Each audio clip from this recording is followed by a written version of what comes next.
अस्सलामुअलैकुम दोस्तों आज की इस वीडियो में हम बात करेंगे एम्पाइमा के बारे में। EMPYEM में एम्पाइमा ये लफ्ज़ हो सकता है आपके लिए नया हो, लेकिन ये है क्या चीज़, आपके फेफड़ों से ये मुताल्लिक है। आपके जो फेफड़े होते हैं राइट और लेफ़्ट पे, आपको पता है 2 फेफड़े हैं, 2 लंग्स हैं। अब ये जो फेफड़े होते हैं ये जिस एक थैलियों के अंदर होते हैं, दोनों साइड पे थैलियाँ होती हैं, मेम्ब्रेन्स होती हैं, तो जिसको हम प्लूरल कैविटी कहते हैं। कैविटी तो कहते हैं खाली जगह को, और प्लूरा वही चीज़ होती है कि जो कि फेफड़ों से मुताल्लिक हो। अब प्लूरल कैविटी की जो झिल्ली होती है वो बुनियादी तौर पे 2 लेयर से मिलके बनी होती है। एक अंदर वाली लेयर है जिसको हम विसरल लेयर कहते हैं, और एक बाहर वाली उसको हम पेराइटल कहते हैं। यानी दो आप समझें कि एक शॉपर होता है, जैसे जब आपको वो बंद हालत में दिया होता है तो वो 2 ऐसे करके चिपका हुआ होता है। तो ये जो प्लूरल कैविटी है ये भी दोनों साइडों पे जो कैविटी है तो ये 2 लेयर से मिलके बनती है। तो आमतौर पे उसमें कुछ भी नहीं होता, लेकिन जब उसमें रेशा आ जाए, जब उसमें पस पड़ जाए, तो इसको हम कहते हैं कि ये एम्पाइमा, तो वो रेशा वहाँ पे इकट्ठा होगा तो ये दोनों लेयर्स साइड दूर दूर चली जाएंगी एक दूसरे से, और वहाँ पे आ जाएगा रेशा। तो इसको हम कहते हैं एम्पाइमा। अब जहन में सवाल पैदा होता है कि जब वहाँ पे रेशा होता नहीं है तो फिर रेशा आ कैसे गया। देखिए, आपके जो फेफड़े होते हैं जब उनमें कोई इन्फेक्शन हो जाए, जैसे नमूनिया हो जाए या TB का मसला बन जाए, तो उसके जो जरासीम है अगर वो प्रॉपरली उसको आप ठीक ना करें तो वक़्त के साथ साथ वो इस चीज़ को या इस इन्फेक्शन को वो फैला के यहाँ तक भी भेज सकते हैं कि ये इस कैविटी के अंदर आ जाती है। क्योंकि पस या एम्पाइमा या कहीं पे भी अगर पस हो तो वो क्या मतलब होता है कि वहाँ पे जरासीम होंगे, बैक्टीरिया होंगे, और वहाँ पे वाइट ब्लड सेल होंगे। तो इन दोनों के मजमूए को हम कहते हैं कि जहाँ पे भी बॉडी में पस पड़ती है। लेकिन यहाँ पे क्या मसला है, असल प्रॉब्लम क्या है कि ये वो पस है जो बाहर से भी नहीं नज़र आ रही, और ये काफ़ी गहराई में फेफड़ों की जो लेयर्स होती हैं जो आमतौर पर चिपकी होती हैं एक दूसरे के साथ, तो वहाँ पर पड़ी होती है। तो इसको हम कहते हैं एम्पाइमा। पता कैसे चलता है? आमतौर पे तो अलामात यही होती है जो नमूनिया या TB की होती हैं कि लोगों को बुखार चल रहा होता है, लोगों को जिस्म में दर्द चल रहा होता है, कपकपाहट या चिल्स चल रही होती हैं, इसी तरह की खांसी चल रही होती है, सीने में दर्द चल रहा होता है। लेकिन जब दवाइयाँ देने के बावजूद, देखें नमूनिया और TB जो होते हैं वो तो आमतौर पर उनको ठीक हो जाना चाहिए, लेकिन जब दवाइयाँ देने के बावजूद वो चीज़ ठीक ना हो तो फिर डॉक्टर जो है तलाश शुरू करते हैं कि कहीं किसी को ऐसी मसला तो नहीं है। पहले तो हम आमतौर पर जो रूटीन के जो टेस्ट करवाते हैं, जैसे वाइट ब्लड सेल CBC हम करवाते हैं, कंप्लीट ब्लड काउंट, तो वाइट ब्लड सेल जो है वो बड़े हुए होते हैं। इसी तरह से हम एक इन्फ्लेमेशन का एक टेस्ट करवाते हैं जिसे CRP, सी रिएक्टिव प्रोटीन कहते हैं, जो प्रोटीन जिगर बनाता है, लेकिन जब आपके बॉडी में कहीं पे भी सोजिश हो, इन्फ्लेमेशन हो, इन्फेक्शन हो तो उसमें ये बढ़ जाता है, तो वो बड़ा हो सकता है। इसी तरह से फिर एक्सरे करवाया जाता है। तो एक्सरे वो पहली चीज़ होती है कि जहाँ पे पहली दफ़ा डॉक्टर को, यानी पल्मोनोलॉजिस्ट जो होता है फेफड़ों का माहिर ख़ास तौर पे, तो उसको शक पड़ता है कि हो सकता है कि ये जो फेफड़ों की झिल्ली है यहाँ पे हो सकता है कि ये पस हो, यहाँ पे कोई ना कोई मसला है। क्योंकि होता ये है कि चाहे वो नमूनिया का मरीज़ हो या TB का मरीज़ हो, तो इस झिल्ली के अंदर, प्लूरल कैविटी के अंदर पानी भी इकट्ठा होता है जिसे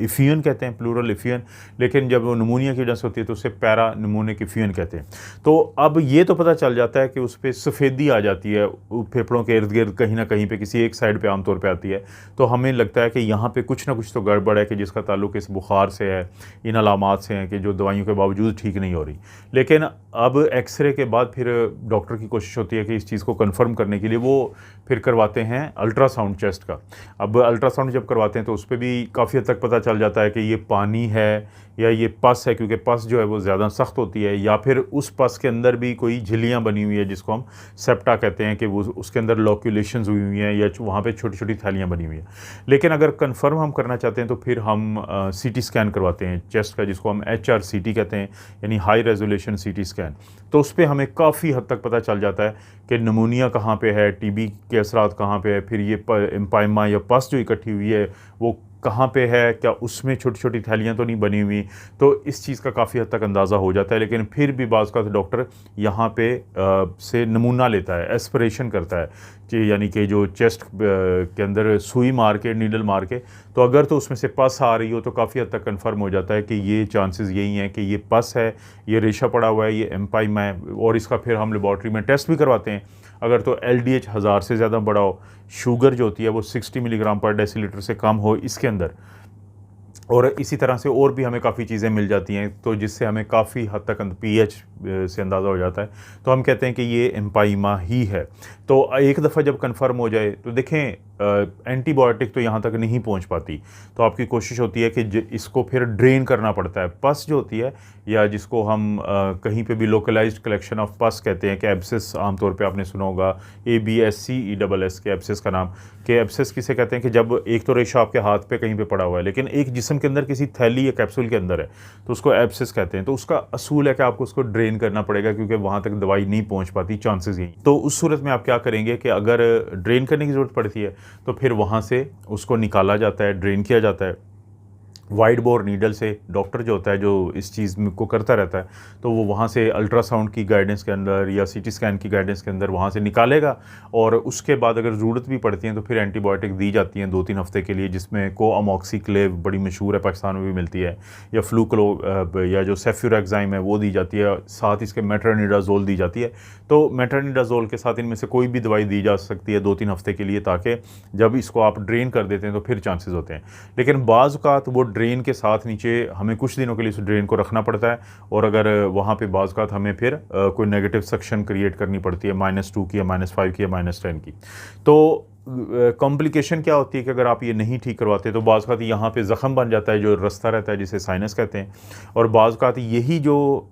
रेशा है या आपकी सांस की नालियों में जो आगे नाली होती है जिसको ब्रोंकाई या ब्रोंक्यूल्स कहते हैं, तो वहाँ पे उनके साथ जाके उधर से निकालना शुरू कर देती है, वहाँ से ज़ख़म बन जाता है, जिसे ब्रोंको प्लूरल फिस्चुला कहते हैं। कि ब्रोंकाई का प्लूरल कैविटी के साथ वहाँ पर एक साइनस बन गया, एक ट्रैक बन गया, तो वो भी फिर प्रॉब्लम बनता है। तो इसलिए एम्पाइमा उन लोगों के लिए ख़ास तौर पे कि जिनको नमूनिया या TB के बाद बुखार नहीं उतर रहा, उनकी इन्फेक्शन ख़त्म नहीं हो रही और डॉक्टर भी परेशान है, तो उनको चाहिए कि उनके साथ मशवरे के बाद एम्पाइमा को ढूंढने की कोशिश करें, क्योंकि अगर आप इसको इलाज करवा लेंगे तो आप बहुत सारी कॉम्प्लिकेशन से बच जाएंगे।